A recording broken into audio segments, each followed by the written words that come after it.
Welcome back to the deep dive. Today we're going to be strapping on our curiosity caps and traveling back to a time of just absolute extreme necessity, the Great Depression. A really sobering historical perspective. Right. I was looking through the sources and I'm astonished. And it's hard to even imagine. We're talking about families who weren't just struggling, they were actively innovating survival strategies just to put food on the table. Every single night.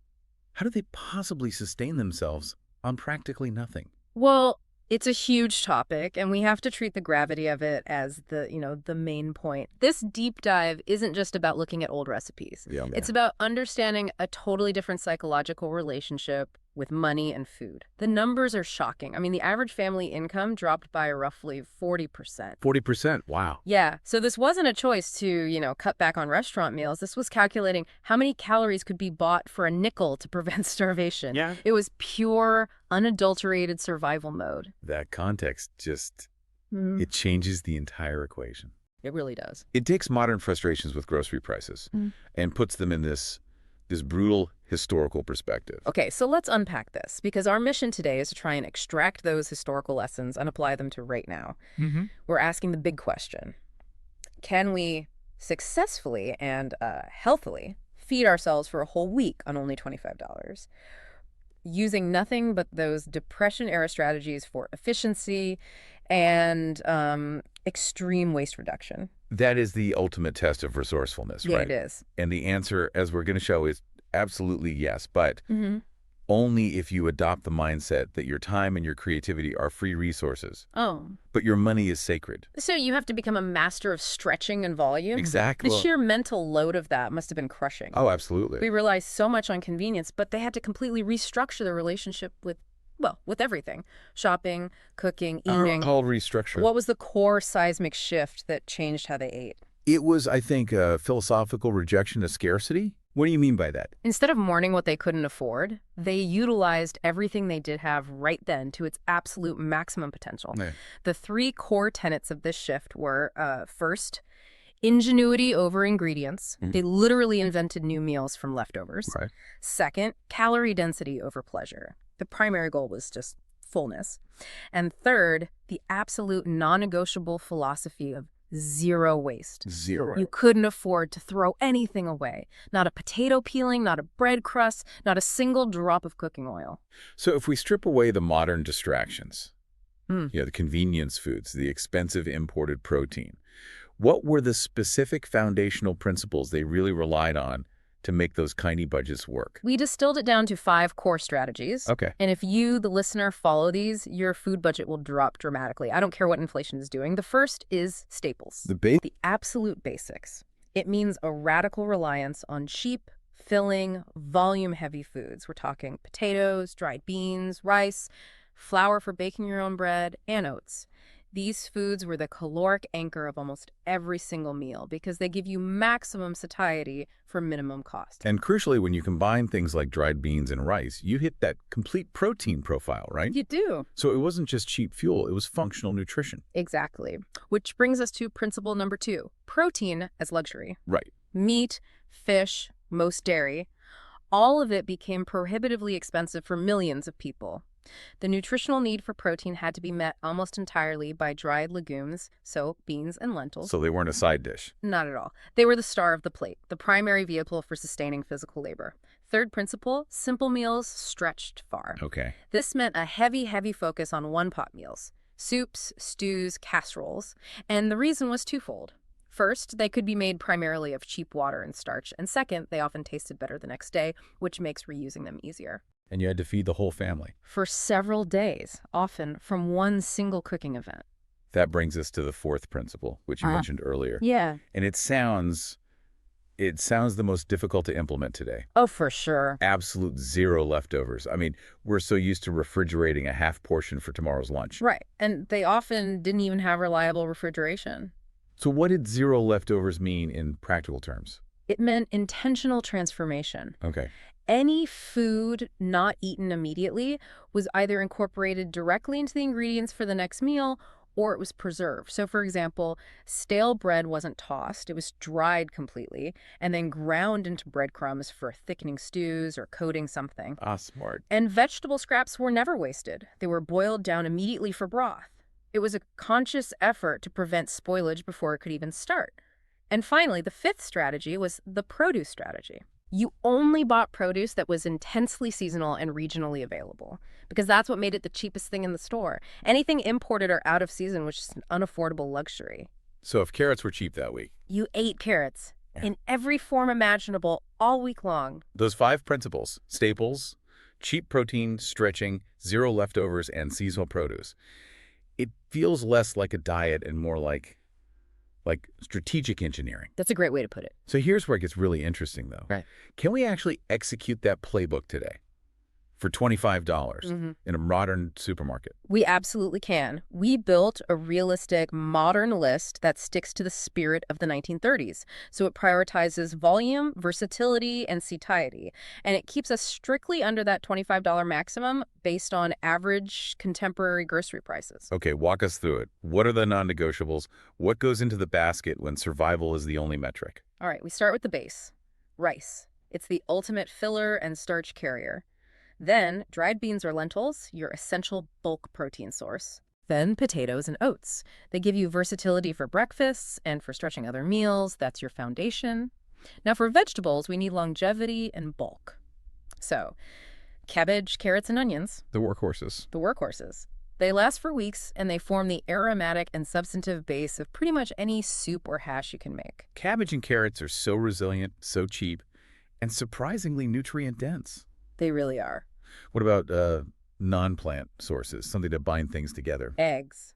They are the single most versatile and relatively affordable source of quick protein and fat.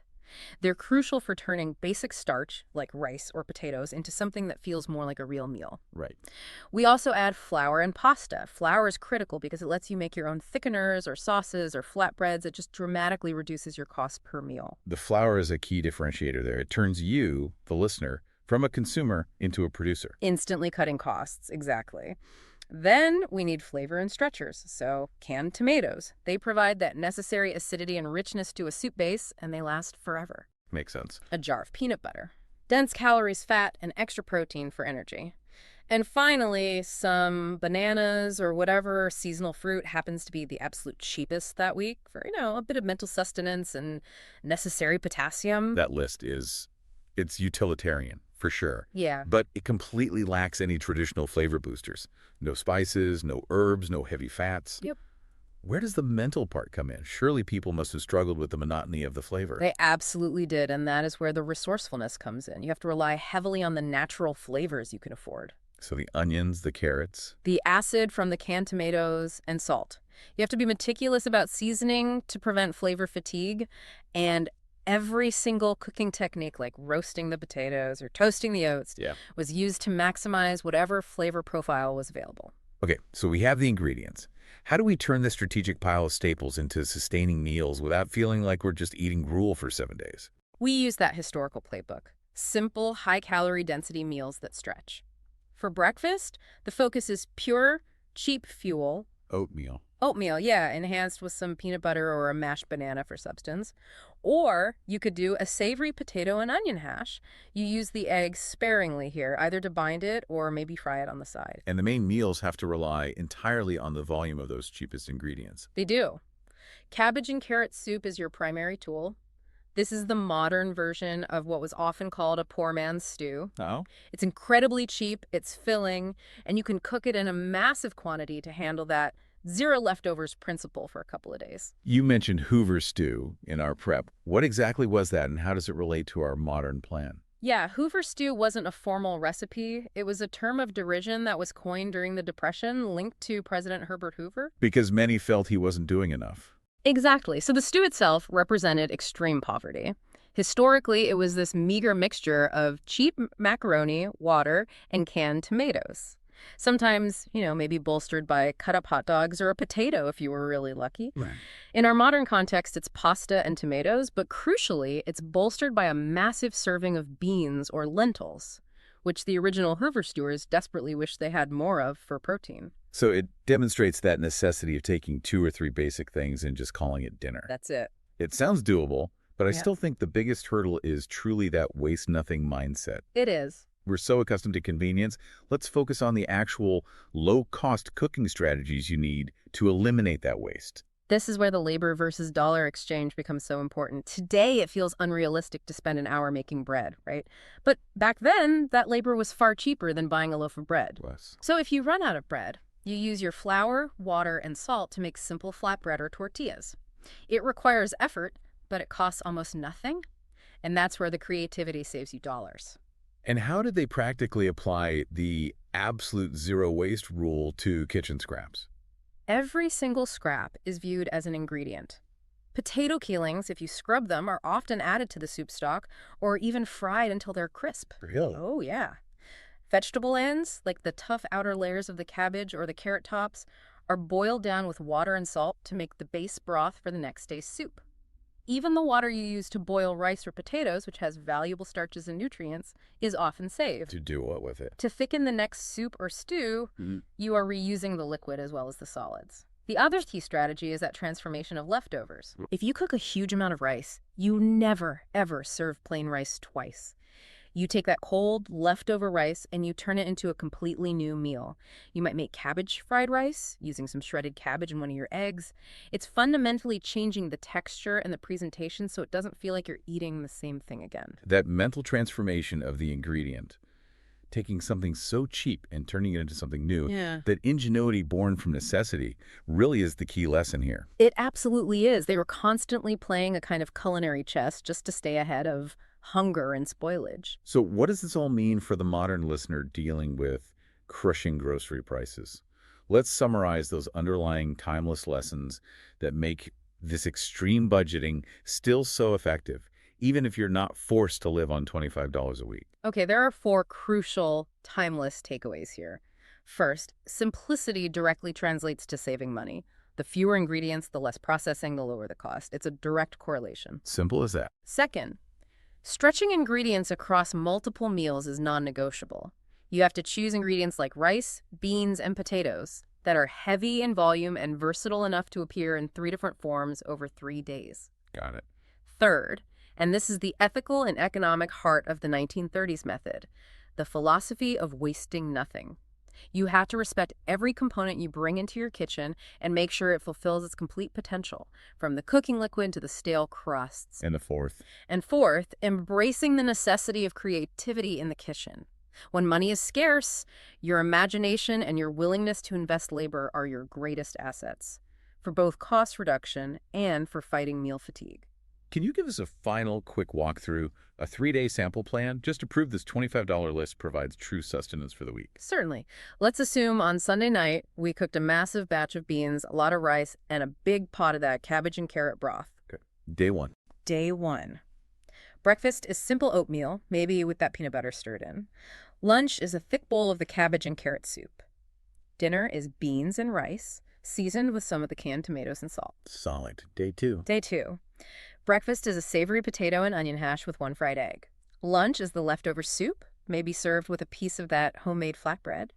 Dinner is pasta with canned tomatoes, supplemented with a large serving of the pre-cooked beans mixed in for bulk. Smart. Day 3. Breakfast is homemade flatbread spread with peanut butter and half a banana. Lunch is leftover beans and rice, cold or reheated, and then dinner is the final transformation, taking the leftover rice and using an egg and shredded cabbage to make a satisfying 1-pot cabbage fried rice. And crucially, after those 3 days, you still have huge reserves left. Yeah. Flour, oats, cabbage, most of the potatoes, probably half the beans. Yeah. They're still left for the rest of the week because those base components are so voluminous. It's effective, it's intense, and it's demanding. It is intensely effective. This exercise confirms definitively that eating for $25 a week is still doable today, but only if the individual approaches it with that same Depression-era intention, focus, and creativity. The value is timeless. It's truly timeless. It's just astonishing that methods developed out of pure desperation nearly a century ago still provide such a clear, functional structure for cutting costs and ensuring sustenance today. The clarity that comes with this strict limitation, it really is a powerful force. It is.